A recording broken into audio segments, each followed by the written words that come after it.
Hey guys, today we're going to read The Night Before Christmas by Clement C Moore. 'Twas the night before Christmas, when all through the house not a creature was stirring, not even a mouse. The stockings were hung by the chimney with care, in hopes that St. Nicholas would soon be there. The children were nestled all snug in their beds, while visions of sugar plums danced in their heads. And Mamma in her kerchief, and I in my cap, had just settled our brains for a long winter's nap. When out on the lawn there arose such a clatter, I sprang from the bed to see what was the matter. Away to the window I flew like a flash, tore open the shutters and threw up the sash.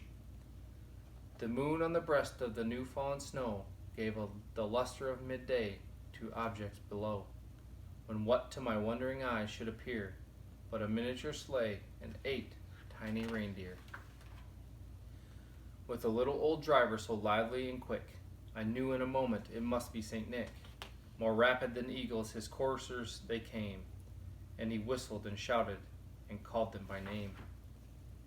Now Dasher, now Dancer, now Prancer and Vixen, on Comet, on Cupid, on Donder and Blitzen, to the top of the porch, to the top of the wall. Now dash away, dash away, dash away all, as dry leaves that before the wild hurricane fly, when they meet with an obstacle, mount to the sky.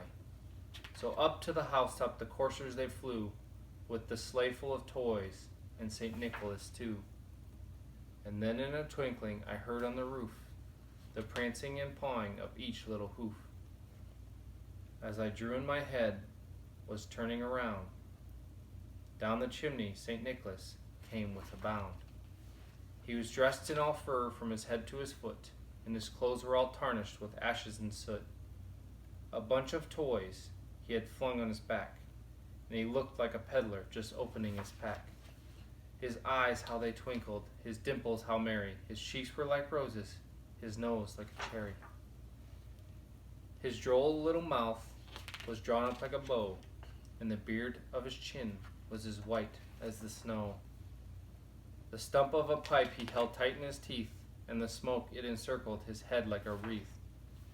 He had a broad face and a silly round belly that shook when he laughed like a bowl full of jelly. He was chubby and plump, a right jolly old elf, and I laughed when I saw him in spite of myself. A wink of his eye and a twist of his head soon gave me to know I had nothing to dread. He spoke not a word, but went straight to his work, and filled the stockings, and turned with a jerk.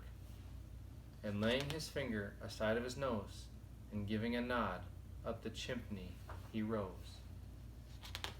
He sprang to his sleigh, to his team gave a whistle, and away they all flew, like the down of a thistle. But I heard him exclaim as he drove out of sight, Merry Christmas to all, and to all a good night. The end.